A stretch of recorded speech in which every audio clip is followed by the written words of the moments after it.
Bonjour à tous.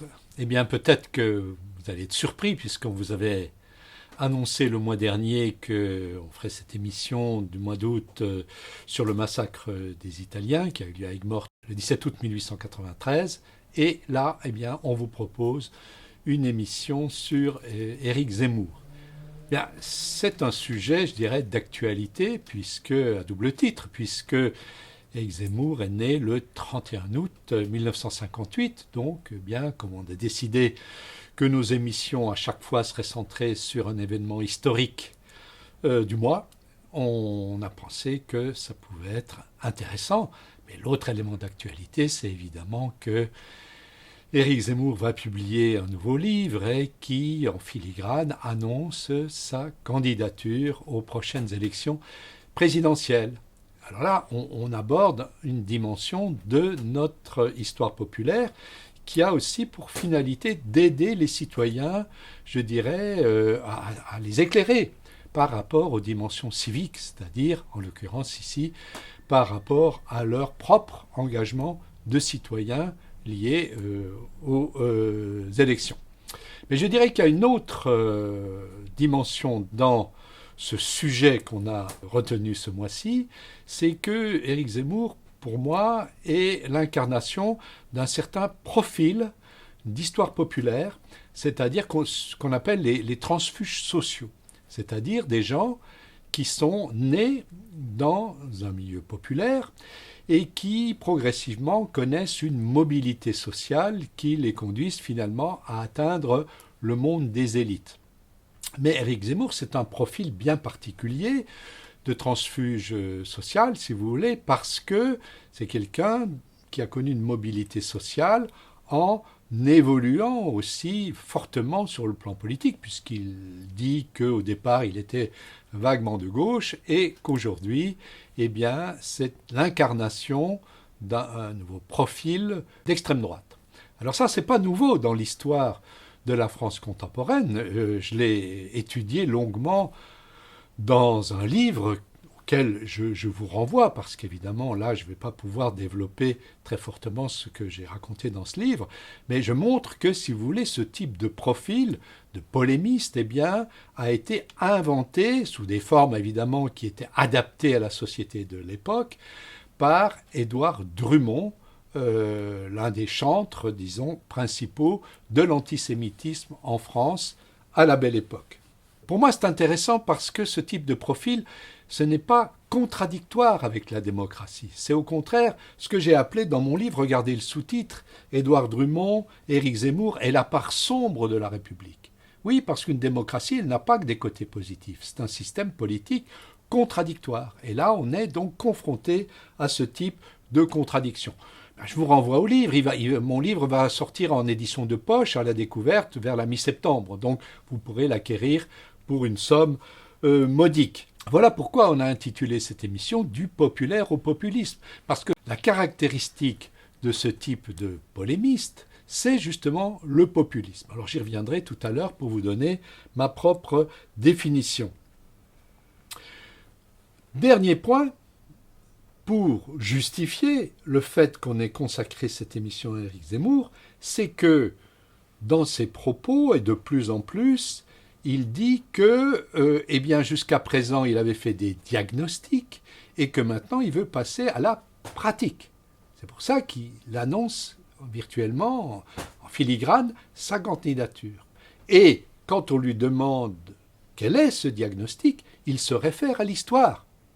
Finalement, on a un point commun, Éric Zemmour et moi, puisque moi, je m'inscris dans la tradition, je vous l'ai déjà dit, de Marc Bloch, de Norbert Elias, qui est de dire, eh bien, l'histoire, c'est pas un plaisir gratuit, c'est pas un jeu de connaissances gratuit. Moi, je conçois mon métier par rapport à une certaine utilité, une utilité civique. C'est ce que Marc Bloch appelait « aider les hommes à mieux vivre ». Donc, on est d'accord là-dessus, oui, l'histoire doit avoir une finalité civique. Enfin, on peut dire qu'elle peut avoir, plutôt qu'elle doit, elle peut avoir une utilité civique. Donc, vous voyez, tout le raisonnement d'Éric Zemmour, c'est de dire que, en gros, les politiciens classiques, et il cite explicitement Marine Le Pen et Emmanuel Macron, se trompent, ils sont engagés dans une impasse parce qu'ils n'ont pas de culture historique, parce qu'ils ne connaissent pas l'histoire. Et moi, Éric Zemmour, qui connais l'histoire, j'ai fait un diagnostic, et c'est à partir de ce diagnostic que je propose un programme politique. Donc évidemment, en tant qu'historien, on est convoqué là. On a une responsabilité. Est-ce que ce diagnostic est fondé ou est-ce qu'il n'est pas fondé? Voilà en gros ce que j'ai essayé de vous dire maintenant très rapidement à partir de certains exemples. Et pour que les choses soient bien concrètes, eh bien, on va s'appuyer sur une émission très récente, une interview d'Éric Zemmour qu'il a donné pour un nouveau média qui s'appelle Livre Noir, média qui se prétend objectif, neutre, etc., etc. On y reviendra tout à l'heure, et dans lequel donc il étale ses arguments, et à chaque fois, eh bien, je vais m'appuyer là-dessus. Ce sera notre document, puisqu'un historien travaille toujours sur un document. Donc ce document, vous pourrez vous y référer parce qu'il est en ligne sur YouTube, gratuitement. Donc on vous donnera en filigrane le moment où les phrases que je commente ont été prononcées par Éric Zemmour. Premièrement, ça c'est fondamental quand on travaille sur ce type de personnage, c'est quelques mots sur l'itinéraire d'un transfuge de classe.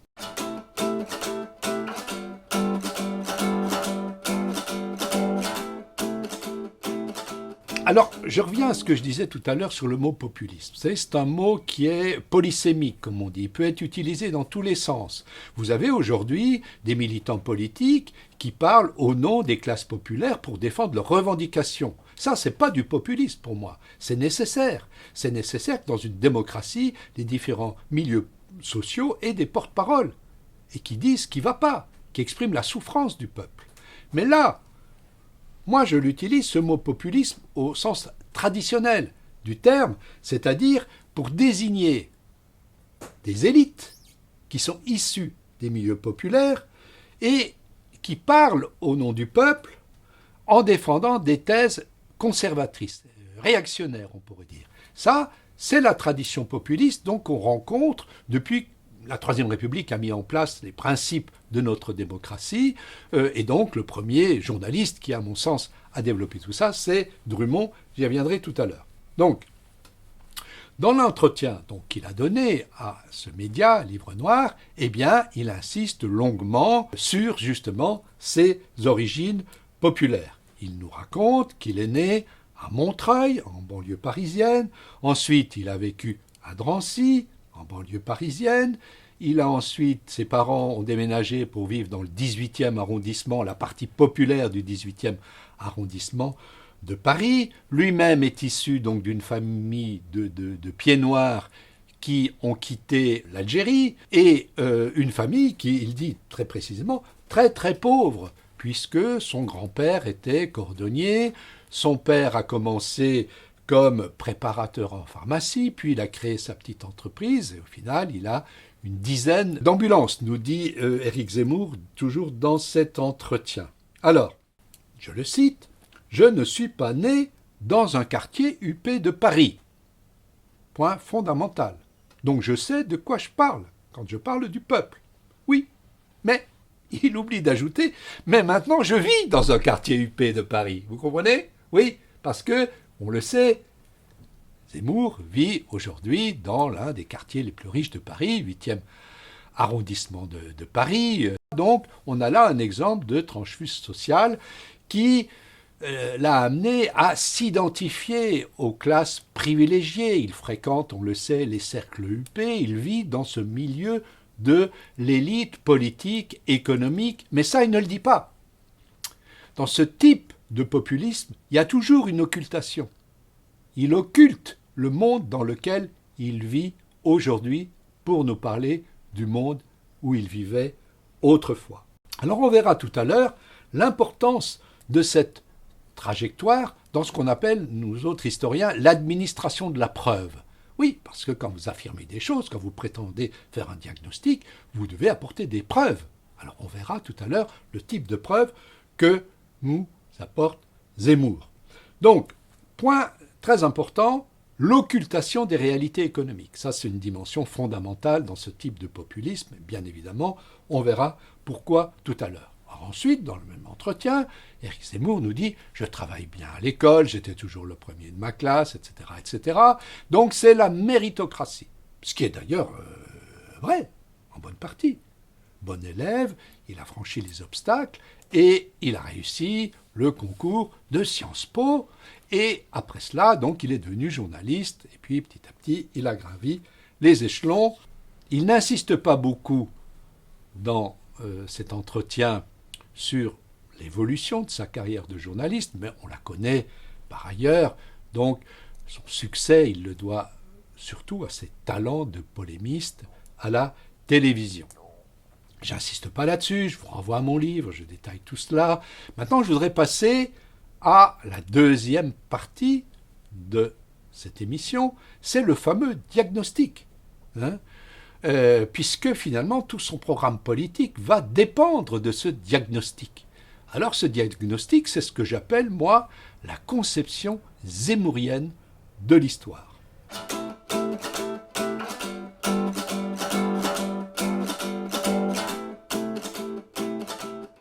Donc je ne peux pas, dans cette émission, passer en revue tous les étapes des raisonnements historiques de Zemmour. Je l'ai fait dans mon livre, donc je vous y renvoie.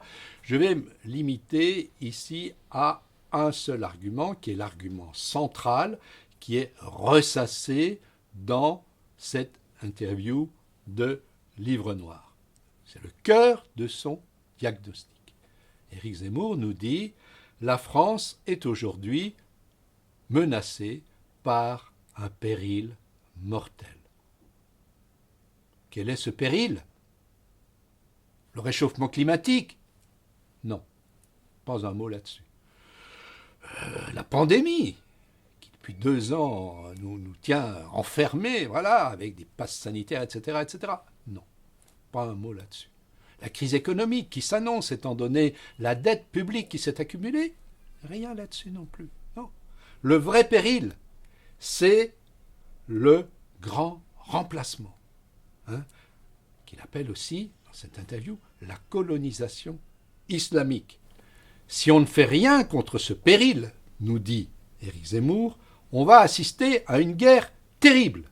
Et c'est pour ça qu'il veut se présenter. Il va faire don de sa personne à la France pour combattre cette terrible guerre qui s'annonce. Et bien sûr, tous les politiciens actuellement au pouvoir, n'ont pas le courage d'affronter cette terrible épreuve, cette terrible guerre qui a déjà commencé, nous précise-t-il. Donc, le diagnostic étant posé, il esquisse dans cet entretien déjà des solutions. Alors, la première des mesures qu'il prendrait, ce serait de supprimer les lois qu'il appelle liberticides, c'est-à-dire celles comme la loi de 1972 qui réprime le racisme, qui empêche de dire la vérité. Parce que lui, quand il dit ses vérités, on lui fait les procès. Donc, on supprime toutes ces lois liberticides qui répriment aujourd'hui l'incitation à la haine, etc., pour enfin lutter contre ce péril islamique. Et puis, on obligerait aussi les musulmans, ajoute-t-il, à proclamer que les Français sont leurs frères.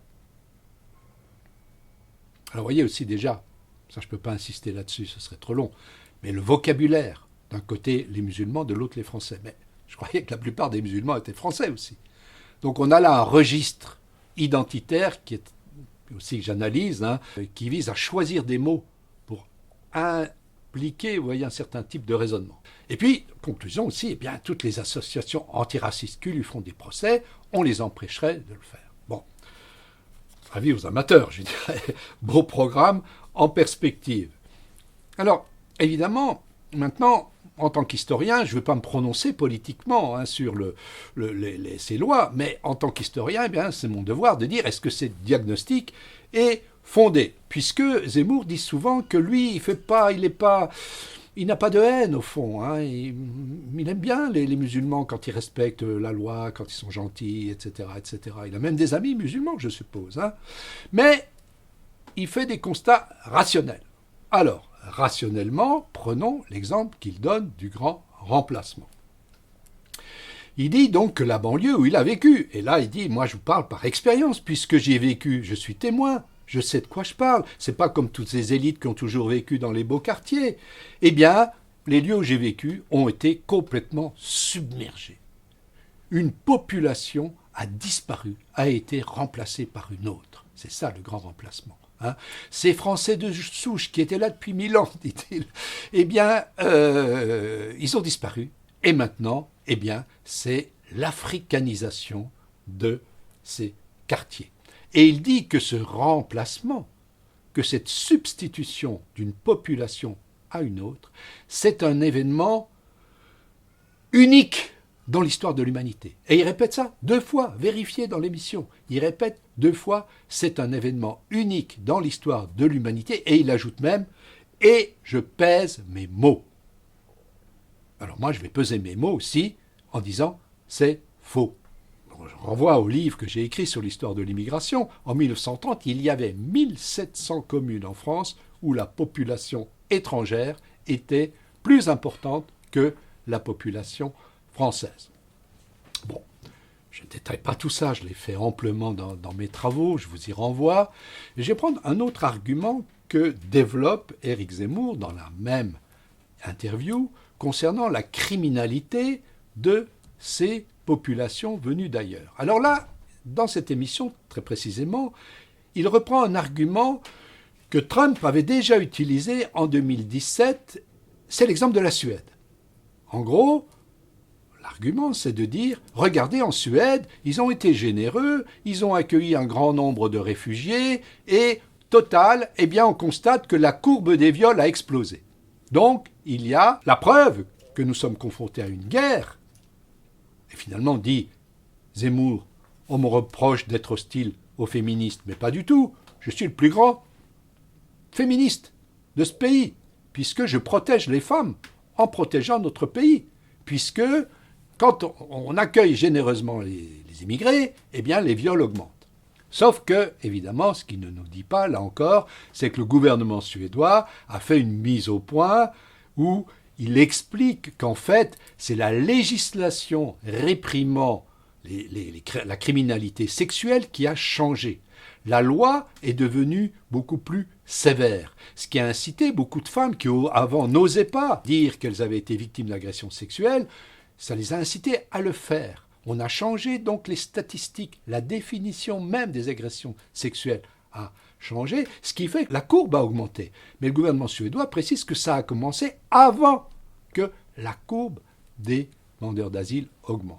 Vous voyez donc comment là, et ça on pourrait multiplier les exemples, il y a une sorte de manipulation constante des statistiques visant à alimenter ce diagnostic concernant le grand remplacement et la menace qui pèserait sur notre pays. Alors maintenant, ce sera ma 3e partie.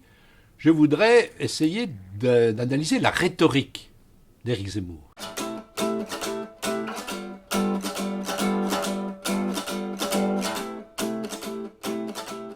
C'est-à-dire la rhétorique, on peut se demander, mais comment se fait-il qu'il y ait autant de gens, même s'ils ne sont pas aussi nombreux qu'on voudrait nous le faire croire, quand on dit populaire, il faudrait voir qu'il y a une popularité sur les médias qui n'a rien à voir avec la popularité électorale. On estime aujourd'hui que Zemmour est crédité 5-6% des voix, ce qui est peu par rapport à l'électorat français. Néanmoins, il y a une infusion et des thèses comme ça qui se développent et des gens qui sont, je dirais, respectables par ailleurs, qui croient à tout ça. Eh bien, je crois qu'on ne peut comprendre ça que si on analyse la rhétorique, pas uniquement le discours. Et là, j'ai une divergence avec beaucoup de mes collègues historiens qui se contentent d'analyser le discours, c'est-à-dire le vocabulaire, les arguments. Mais si on veut montrer comment ces polémistes-là peuvent faire croire à ce qu'ils racontent, il faut analyser la rhétorique, c'est-à-dire l'art de convaincre. Donc c'est ce que j'ai fait dans mon livre, et c'est pour ça que je dis qu'on peut comparer Drummond et Zemmour. Bien sûr, et d'ailleurs Zemmour le dit, et il a raison là-dessus, il dit à un moment donné que la violence verbale était infiniment plus grande avant la Deuxième Guerre mondiale. C'est vrai, il y avait une violence verbale beaucoup plus grande. Et quand on lit Drummond, c'est affolant. Sa haine des Juifs, il l'exprime par des termes extraordinairement violents. Donc Zemmour ne pourrait pas parler comme ça, parce qu'il serait aussitôt arrêté grâce à ces lois liberticides qu'il critique. Par ailleurs, je veux dire, il y a un changement dans le vocabulaire que les gens utilisent pour être crédibles. Et on le peut mettre à l'acquis de la lutte des associations qui ont lutté contre la haine. Bon. Mais la croyance, elle, perdure en s'appuyant sur des mêmes règles. C'est ce que j'appelle une grammaire. La grammaire française, si vous prenez la langue, vous avez des règles de grammaire, elles permettent d'énoncer des discours qui sont très différents, qui peuvent être d'ailleurs même contradictoires les uns avec les autres. Donc les règles de grammaire, de la rhétorique de la haine, entre Drummond et Zemmour, je dis qu'elles sont les mêmes, globalement. C'est des règles qui s'appuient sur ce que j'appelle, moi, une histoire identitaire. Ce n'est pas une histoire des gens, ce n'est pas une histoire des individus, c'est une histoire de personnages. Les individus sont englobés dans des personnages. Et ces personnages, c'est la rhétorique que j'appelle des faits divers. On reprend un fait divers, vous savez, dans un fait divers, il y a toujours un criminel, une victime, et un policier ou un juge. Eh bien là, c'est pareil. Vous avez le personnage principal, c'est celui au nom duquel Zemmour parle, c'est nous Français. C'est le nous Français. Nous Français, nous sommes victimes de eux, les étrangers qui nous menacent, etc. Ça, c'est la rhétorique centrale. C'est pour ça que je dis que c'est un nationalisme. On dit souvent racisme aujourd'hui. Il peut y avoir un nationalisme raciste, effectivement, comme il y a eu un nationalisme antisémite, un nationalisme anti-tzigane, etc. Mais le fondement, c'est le nationalisme. C'est-à-dire, nous, Français, eux, les étrangers. Pourquoi ? Eh bien, parce que les citoyens français, ils vont s'identifier à ce personnage. Quand vous êtes français, vous allez vous identifier au personnage français. Si vous êtes sportif, vous allez soutenir l'équipe de France au foot ou aux Jeux Olympiques. Vous voyez, c'est un réflexe émotionnel. Donc ça fonctionne. Vous comprenez ? Donc, quand vous avez des gens, ils ont des angoisses, ils sont malheureux, ils ont des tas de problèmes, eh bien, si vous leur racontez une histoire et vous leur dites c'est la faute de ceux-là, eux, les étrangers, il y a une possibilité pour que les gens vous croient. Donc, eux et nous, c'est la base. Mais évidemment, pour que ça fonctionne, il faut que ce soit lié à l'actualité de l'époque dans laquelle vous vivez et alimenté par des faits divers dramatiques, d'où la place énorme qu'occupe la criminalité dans tous ces récits de droite ou d'extrême droite depuis le début de la Troisième République. Et là, en l'occurrence, évidemment, les musulmans, la référence, c'est les attentats islamistes. Les attentats criminels commis par des gens qui se réclament de l'islam et qui ont un impact traumatique, ça on le comprend, mais qui sont exploités. C'est généralisé à l'ensemble d'une communauté. Alors là, je ne peux pas développer, mais je dis que s'il faut faire un diagnostic, ok, faisons un diagnostic, mais le diagnostic que je ferais, moi, ce serait de dire, eh bien, ce que nous raconte Zemmour, c'est pas nouveau. Il y a une tradition en France de ce type de discours visant à montrer du doigt l'étranger et à l'accuser d'envahir la France. Alors comme j'ai parlé beaucoup de Drummond dans mon ouvrage, là je ne vais pas prendre un exemple chez Drummond, je vais prendre un exemple, c'est un autre polémiste qui a à peu près le même profil, le même itinéraire, issu d'un milieu populaire, de gauche dans sa jeunesse et qui a viré à l'extrême droite dans les années 30, il s'agit du journaliste Henri Béraud. Je vais vous citer ce que Henri Béraud disait dans les années 30, donc dans un hebdomadaire d'extrême droite qui s'appelait Gringoire. On ouvre toutes grandes les écluses au déluge cosmopolite. Sommes-nous le dépotoir du monde ? Par toutes nos routes d'accès transformées en grands collecteurs, roule sur nos terres une tourbe de plus en plus grouillante, de plus en plus fétide. C'est l'immense flot de la crasse napolitaine, de la guenille léventine, des tristes puanteurs slaves, de l'affreuse misère andalouse, du bitume de Judée. C'est tout ce que recrachent les vieilles terres de plaies et de fléaux. Ils arrivent de tous côtés, sur les océans, par paquebots. Ils arrivent et on les attend. De gauche ou de droite, ils ont toujours des amis. Braves Français, ils t'ont colonisé. Le bico, c'est toi.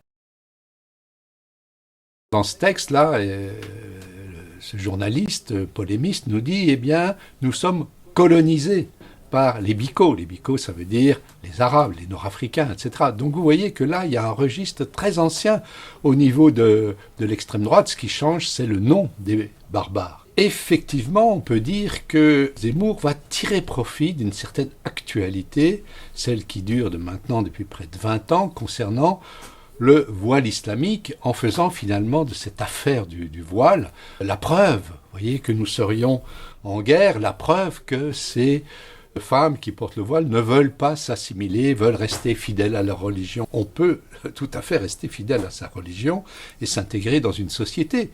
Évidemment, nos sociétés changent, ça c'est un fait, et c'est ce que les conservateurs de toutes les époques ne veulent pas admettre. Aujourd'hui, nous sommes dans une société où il y a une mondialisation des références, donc les affirmations identitaires sont plus fortes qu'avant.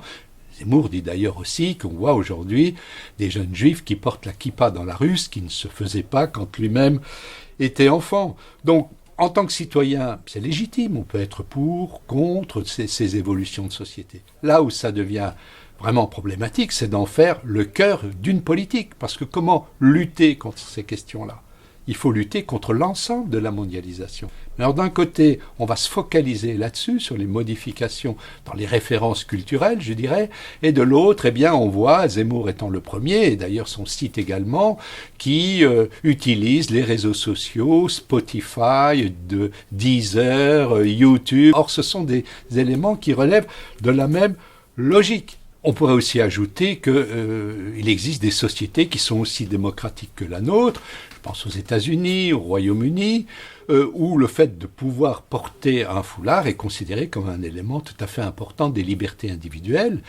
Et ce ne sont pas des sociétés qui sont plus en guerre que nous contre l'islam. Il n'y a pas eu plus d'attentats terroristes. Donc l'assimilation entre foulard, voile islamique et attentats terroristes, elle est totalement scandaleuse. En plus, je dirais que c'est contre-productif. Oui, parce que toutes les études sociologiques sérieuses montrent que plus vous jouez sur cette corde-là, plus vous humiliez des gens en disant qu'ils ne sont pas français parce qu'ils ont telle ou telle religion, eh bien plus vous confortez leurs croyances. Et donc plus vous les livrez au discours de ces extrémistes qui se réclament de l'islam pour alimenter leur fonds de commerce. Même du point de vue du but, de l'objectif qu'on vise, il y a là une erreur complète de diagnostic. Voilà, donc vous voyez que tout ça n'est pas nouveau, et les procédés, la rhétorique, comme je dirais, les règles de grammaire non plus. Histoire identitaire qui généralise, qui ne prend pas les individus réels dans leur complexité, mais qui prend des personnages. Et d'autre part, les preuves de Zemmour, ce sont très souvent des citations. Il ne va pas se servir des statistiques, ou quand il les utilise, il les trafique, mais il aime bien citer. Il cite de grands auteurs, c'est typique d'ailleurs de la conception bourgeoise de la culture. Moins on en a, plus on l'étale, vous connaissez la formule. Eh bien lui, c'est pareil, il parle des fameuses citations et puis il hésite, il ne donne pas les citations exactes. Je vous renvoie à ce qu'il dit sur Montesquieu, sur Bernanos, etc. Mais ça fonctionne pour un certain nombre de gens. Ben oui, parce que les gens, ce ne sont pas tous des historiens professionnels, donc ils y croient. Quand on leur cite quelqu'un, ils croient que c'est vrai ce qu'on leur raconte. Un autre facteur essentiel dans cette rhétorique, c'est la provocation. On sait que Drummond provoquait ses adversaires en les insultant, et ça donnait lieu à des duels. Zemmour, lui, il a les duels à la télévision. Et donc, il est toujours dans la provocation, parce que ça permet d'enclencher la logique du procès. Quand vous dites des choses qui sont contradictoires ou susceptibles d'être contradictoires avec la loi, on vous fait un procès. Les associations qui défendent les droits de l'homme vous font un procès. Et du coup, Zemmour peut se présenter comme une victime. Et d'ailleurs, dans cette émission dont je vous parle, il insiste longuement là-dessus. Il insiste sur les insultes qu'il reçoit, sur les menaces qu'il peut recevoir. Et il n'invente pas, là, c'est vrai, ça existe, je peux vous le dire. Moi-même, je pourrais vous en donner des exemples. Mais, donc c'est une erreur de la part des gens qui combattent Zemmour de se placer sur ce terrain-là, parce qu'il se place sur son terrain. Parce que, en utilisant cette posture de victime, il renforce l'identification d'un certain nombre de gens à lui-même. Des gens souvent qui, par ailleurs, sont des victimes de la société. Vous voyez ? Donc il y a cette mécanique qui lui permet, après, d'enclencher en disant tous ceux qu'il critique, eh bien, il les range dans deux catégories. La première, c'est les complices. C'est ceux qu'il appelle les islamo-gauchistes. ah, tiens, une formule qui a eu du succès puisqu'on l'a retrouvée jusque chez des membres du gouvernement de Macron. Moi-même, j'ai été classé par ces gens-là dans la catégorie des islamo-gauchistes. Je ne sais pas pourquoi. Enfin, en tout cas, moi, je fais mon travail. On me sort des arguments historiques, j'y réponds. J'ai raison, j'ai tort. Mais qu'est-ce que ça a à voir avec ces insultes-là? Vous voyez? Donc, évidemment, là, vous entrez dans un domaine où la discussion n'est pas possible. Vous êtes étiqueté, vous êtes insulté, rangé dans le camp des alliés objectifs. L'autre côté, c'est les idiots utiles.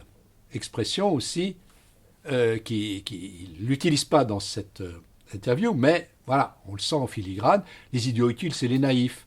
Ceux, vous voyez, qui sont toujours à dire oui, je tends l'autre joue, etc. Enfin, en filigrane, dans cet entretien, Zemmour critique les chrétiens d'avoir cette espèce d'idéologie naïve, vous voyez, qui permet d'accueillir ceux qui veulent faire la guerre avec nous. Pour terminer là-dessus, je dirais qu'on pourrait insister longuement aussi sur les contradictions d'Éric Zemmour, parce qu'il donne des leçons à tout le monde de laïcité républicaine.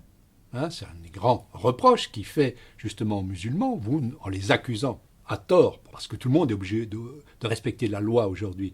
Le code civil, les règles de l'état civil, les règles de droit en France, vous pouvez les contester verbalement, mais pratiquement, si vous y contrevenez à la loi, eh bien vous pouvez être mis en prison, vous pouvez être... Voilà, il y a une logique de la démocratie par rapport à ceux qui ne respectent pas la loi. Mais lui-même, Zemmour, est-ce qu'il respecte cette laïcité républicaine? Prenez ces grandes références. Les historiens qu'il cite dans ses livres et également dans cette émission, eh bien, le grand historien, pour lui, c'est Jacques Bainville. Ben oui, c'est un historien comme lui, Jacques Bainville. En fait, c'est un journaliste polémiste, qui écrivait comme ça des récits historiques et qui a fini à l'extrême droite, lui aussi. L'autre grand historien que Zemmour cite dans ses livres, c'est Maurras, également, même profil. Il sera condamné pour collaboration sous Vichy. Et ces gens-là, vous croyez qu'ils étaient républicains? Non, ce sont des monarchistes. Alors comment peut-on donner des leçons de laïcité républicaine en prenant comme exemple des monarchistes? Mystère. J'espère qu'un jour, Éric Zemmour nous expliquera tout cela.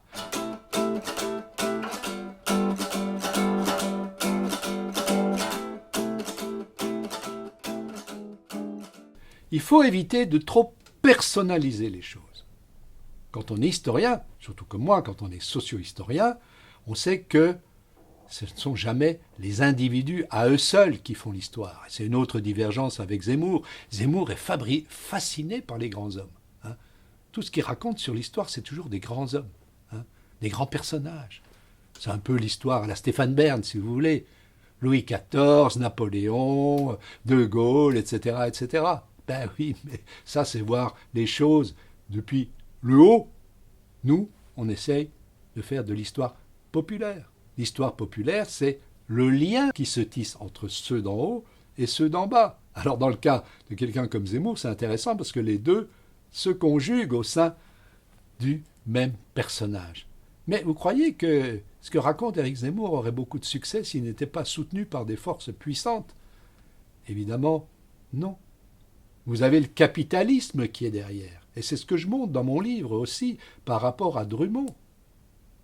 Édouard Drummond acquiert sa popularité au moment où il y a une mutation formidable de la presse avec la naissance des journaux de masse. C'est des journaux qui peuvent avoir parfois jusqu'à 1 million de lecteurs, qui sont financés par des capitaux puissants, avec de nouvelles machines, etc., etc.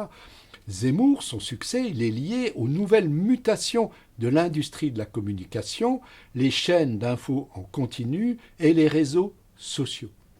Et donc, c'est pas pour rien que la popularité de Zemmour aujourd'hui, elle est liée à une chaîne de télévision qui s'appelle CNews, sur laquelle il a son émission quotidienne.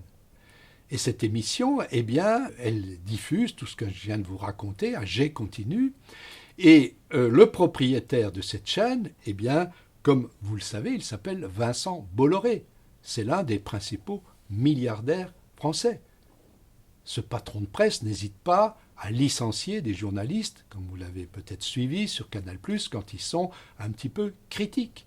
Donc on va nous dire d'un certain côté que ces chaînes, ces journalistes, ce sont des gens qui sont, vous voyez, courageux, indépendants, qui n'ont pas peur de dire la vérité, mais en même temps, ce sont des gens qui sont financés par ces milliardaires. Donc quand ce média Livre Noir prétend être indépendant, eh bien, comparons leur indépendance avec la nôtre. Nous, notre chaîne YouTube, on est financé par personne. Nous la faisons bénévolement. Et évidemment, le nombre de vues, notre audience, elle est infiniment plus réduite. Alors on va pouvoir nous dire, bah oui, vous n'êtes pas populaire. Ben évidemment, on n'est pas populaire parce qu'on n'a pas les moyens technologiques de pouvoir diffuser ce qu'on raconte. À la différence, évidemment, de gens comme Zemmour qui ont à leur service toute une entreprise. Et donc on voit bien derrière Zemmour qu'il y a des forces à la fois économiques et politiques. Et que ces gens-là n'ont pas intérêt à mettre l'accent sur les questions économiques, sur la question de l'impôt sur la fortune, etc. Ils préfèrent privilégier les questions identitaires, les questions religieuses, les questions raciales. Donc on voit bien là comment il y a une logique qui pousse l'extrême droite aujourd'hui à sans arrêt alimenter ces questions identitaires. Et la preuve que je pourrais vous donner de ce que j'avance, c'est dans cette émission-là qui est sur YouTube, Livre Noir. Vous avez des bandeaux là qui nous disent « Soutenez-nous, on a besoin de vos dons ». Mais écoutez le journaliste, puisqu'il n'apparaît pas à l'antenne. Eh bien, est-ce qu'il effectue vraiment son travail de journaliste? Il a appris les règles de base du métier de journaliste. La confrontation des sources, des questions qui dérangent. Cherchez-les dans cette émission, les questions qui dérangent. Cherchez le moment où, lorsque Zemmour énonce des contre-vérités, le journaliste le contredit. Jamais, jamais. Il va toujours dans son sens. Quand Zemmour dit, je vous l'ai cité tout à l'heure, que le grand remplacement, c'est inédit dans l'histoire du monde, le journaliste ne conteste pas. Il va même jusqu'à dire, ce sont des positions courageuses, qui sont fortes et qui vous désignent comme une cible. Ça voudrait dire que quand on critique des erreurs, celui qui a énoncé ces erreurs, on le prend pour une cible, mais on n'est pas là pour la guerre.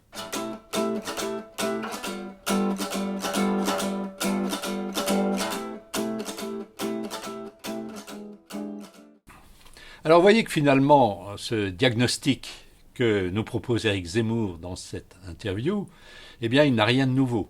Autre exemple, il dit que la Troisième République, c'était un régime vraiment démocratique, parce que ces lois qu'il appelle liberticides, et que j'appelle moi les lois antiracistes, n'existaient pas. D'abord, il se trompe, parce qu'en fait, eh bien, en avril 1939, on a eu les décrets-lois Marchandeau, le décret-loi Marchandeau, qui réprimait l'incitation à la haine, et ce décret-loi a été supprimé par le maréchal Pétain. C'est même l'une de ses premières décisions. On comprend d'ailleurs pourquoi Éric Zemmour puisse faire l'apologie dans ses livres du maréchal Pétain.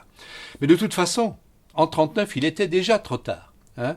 Et l'extrême droite est arrivée au pouvoir peu de temps après parce que le venin de l'incitation à la haine contre les minorités, en l'occurrence à l'époque c'était les juifs, eh bien, était déjà trop répandu dans la société française. Et c'est cela, c'est la leçon qu'ont tiré les résistants, qu'ils soient gaullistes ou communistes, qu'ont tiré aussi les historiens. Et c'est ces leçons qui ont amené par la suite à adopter ces lois antiracistes. Donc, on retrouve là une sorte de constante de l'extrême droite qui est nourrie par le fait que ce n'est pas le monde réel qu'ils examinent. Le monde réel, c'est compliqué, c'est contradictoire, il y a des tas de contraintes qui pèsent sur l'action des hommes politiques. La vie politique, le métier d'homme politique, c'est un métier compliqué. Mais là, on est dans le monde du fantasme, dans le monde du discours, où les personnes, dans toute leur richesse, leur diversité, sont réduites à des stéréotypes. Et là, en l'occurrence, sur l'islam. Tout à l'heure, dans la rubrique livres, je vous donnerai des exemples de travaux sérieux faits par des chercheurs qui nous expliquent ce que c'est que l'islam, comme toutes les religions, dans ses contradictions, dans les formes d'appropriation, mais ça, Zemmour, il s'en moque complètement, puisque c'est uniquement pour nourrir son discours de haine. Alors qu'est-ce qui se passe quand ce genre de polémiste arrive au pouvoir? Eh bien, on a deux possibilités. La première, c'est le discrédit. Il y a un tel écart entre ce qu'ils nous racontent et la vie politique réelle que lorsqu'ils sont élus, ça a été le cas d'Édouard Drummond, il a été élu député d'Alger, eh bien c'est la catastrophe. Il n'a pas été réélu, il s'est discrédité, il n'a rien fait du tout, parce qu'évidemment, il y avait un fossé entre ses fantasmes et la réalité. Et l'autre cas qu'on a, qui est beaucoup plus dramatique, eh bien c'est la fuite en avant. Quand les idéologues d'extrême droite arrivent au pouvoir, eh bien, ils sont incités à engager un processus de fuite en avant dans la répression. C'est ce qu'on a eu, par exemple, avec Mussolini ou même avec Hitler. Ça, c'est une leçon qu'il faut tirer de cette histoire-là. Mais je dirais tout de suite qu'heureusement, aujourd'hui, nous vivons dans une société ou dans des sociétés beaucoup plus pacifiques. Nous ne sommes pas au bord d'une guerre mondiale comme les Français l'étaient en 1939. Et finalement, Éric Zemmour, c'est un personnage médiatique, j'allais dire un héros, entre guillemets, médiatique. Et on sait très bien qu'il n'a aucune chance d'arriver au pouvoir, puisqu'aujourd'hui, pour être président de la République, globalement, il faut être au centre. Mais il y a une promotion incessante de la part des médias de ce type de personnage aujourd'hui. À mon avis, c'est lié aux mutations de l'industrie de communication, que ce soit, je l'ai dit, les réseaux sociaux ou les chaînes d'infos en continu. Et donc, ça contribue à la diffusion de ce discours réactionnaire dans l'opinion. Et ça a des effets négatifs. Alors moi je pense qu'il ne suffit pas de critiquer les arguments, ça a été fait depuis très longtemps, je ne suis pas le premier à le faire. Il faut aussi se focaliser, comme je l'ai dit, sur les règles de la rhétorique, c'est-à-dire comment ces gens-là réussissent à faire croire à ce qu'ils racontent. Et ce que j'ai montré aussi, c'est que les mêmes règles peuvent engendrer des discours différents, voire contradictoires. Et c'est pour cela qu'en même temps que s'alimente constamment cette islamophobie, on a également un retour de l'antisémitisme. La preuve, on l'a vu récemment, avec ce slogan antisémite dans les manifestations « Mais qui ?» Ça, c'est ce que Drummond appelait « parler à demi-mot ». C'est le petit clin d'œil, vous voyez ce que je veux dire? Drummond disait cela, il disait « Si vous ne voulez pas être condamné par la loi, il faut parler à demi-mot ». Ah oui, mais qui? Mais qui avec un point d'interrogation? C'est connoté... Ce sont les Juifs qui contrôlent tout. Alors ça, c'est la règle du grand remplacement. Mais la règle du grand remplacement par en haut. Zemmour, c'est le grand remplacement par en bas. Drummond, et les antisémites, c'est le grand remplacement par en haut. Ils contrôlent tout, la politique, l'économie, etc., etc. C'est pour ça que je dis qu'il est important aujourd'hui de dépasser les clivages communautaires qui malheureusement bloquent la réflexion pour que tous les discours de haine, quelle que soit leur cible, puissent être appréhendés ensemble de façon à en dégager les règles et trouver des moyens de lutter contre. Et je pense aussi qu'il ne suffit pas d'avancer des arguments rationnels, il faut aussi mobiliser d'autres ressources, c'est ce que font notamment les artistes, et c'est ce qu'on essaye de faire nous-mêmes avec nos conférences gesticulées, théâtralisées. Nous en avons une d'ailleurs, sur cette rhétorique de la haine, que l'on peut diffuser, que l'on diffuse d'ailleurs, à la fois dans les écoles, mais aussi dans les associations, pour aider les gens à réfléchir à tout cela. À nous, dans notre association, on se bat avec les armes de la culture. Alors, place au débat, pour qu'on trouve ensemble, collectivement, des solutions à la montée du populisme. Merci.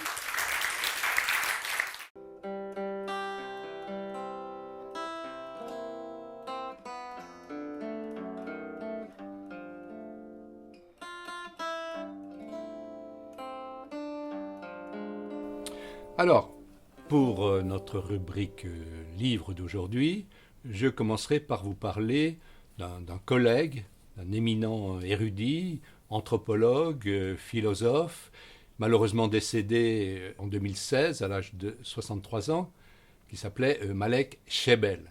Malek Shebel, donc, c'est un spécialiste de l'islam qui s'est battu toute sa vie pour essayer de faire comprendre ce que c'était que cette religion. Il a montré que l'islam, comme toutes les autres religions, avait été l'objet d'appropriations multiples, contradictoires. Donc il ne nie absolument pas qu'il y ait aujourd'hui des extrémistes, des terroristes qui puissent essayer d'utiliser l'islam pour aboutir à leur fin. Mais ce qui montre aussi, c'est voilà, qu'il y a, comme il a appelé, il a écrit un livre d'ailleurs là-dessus qui s'appelle « L'islam des Lumières », donc qui montre que l'islam a pu être aussi un outil pour faire réfléchir, pour émanciper les gens.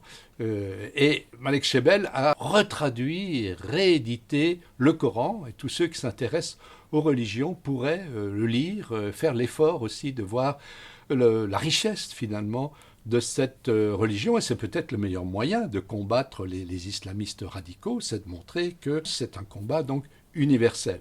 Comme ça s'est fait d'ailleurs pour la religion catholique. On ne va pas accuser la Bible d'être responsable de l'Inquisition. Il y a eu un combat qui a été mené pendant des siècles pour dégager le côté progressiste de cette religion. Je voudrais rendre hommage à cet chercheur parce que je me retrouve dans son idéal qui était de dire il faut diffuser la connaissance, il faut que les connaissances puissent avoir une utilité dans le processus d'émancipation des personnes. Donc il avait publié une trentaine de livres, donc outre cette nouvelle traduction du Coran dont je vous parlais, l'Islam des Lumières, il y a aussi un livre qui s'appelle Les grandes figures de l'islam que je vous conseille.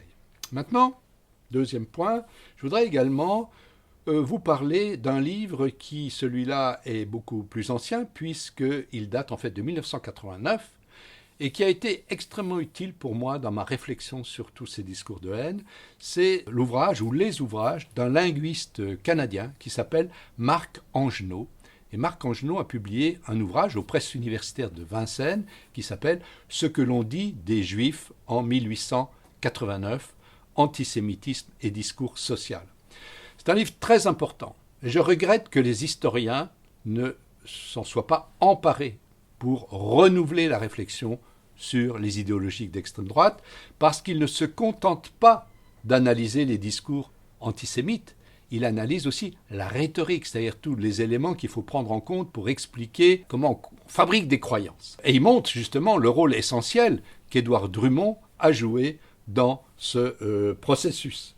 Et Marc Angenot dit dans cet ouvrage, je le cite, « Ce qui devrait compter dans l'étude des idéologies, c'est l'acceptabilité potentielle et réelle par toute une société ou pour tel ou tel groupe d'une série d'énoncés susceptibles de s'intégrer comme du vécu. » C'est très important cette notion de vécu, parce que les gens qui reçoivent un discours, il faut qu'ils se l'approprient et qu'ils l'intègrent dans leur propre vécu, donc aussi dans leurs émotions, dans leurs désirs, dans leurs angoisses, etc., etc. Donc voilà un autre ouvrage qui me semble essentiel pour avancer dans la réflexion sur tous ces sujets. Et pour terminer, par un petit clin d'œil, par un petit sourire, je vous ai dit qu'il ne fallait pas uniquement, quand on veut combattre les discours de haine, se focaliser sur des arguments rationnels. Eh bien, je vous citerai une bande dessinée qui s'appelle Les Zemmour, oui, qui a été écrite par Alain Guyot, et le dessinateur s'appelle Pabibic. Je l'ai trouvée intéressante parce que justement elle ne va pas dans la caricature, elle n'est pas du tout dans l'insulte d'Éric Zemmour, elle fait un petit peu l'histoire du personnage et puis elle prend en compte la plupart de ses arguments, que ce soit sur l'immigration évidemment, sa vision des femmes, des homosexuels, pour ceux qui n'aiment pas les gros pavés, eh bien, qui veulent se divertir aussi tout en se cultivant, eh bien, je leur conseillerais vivement de lire cette BD. Pour terminer maintenant, évidemment, comme toujours, l'événement du mois.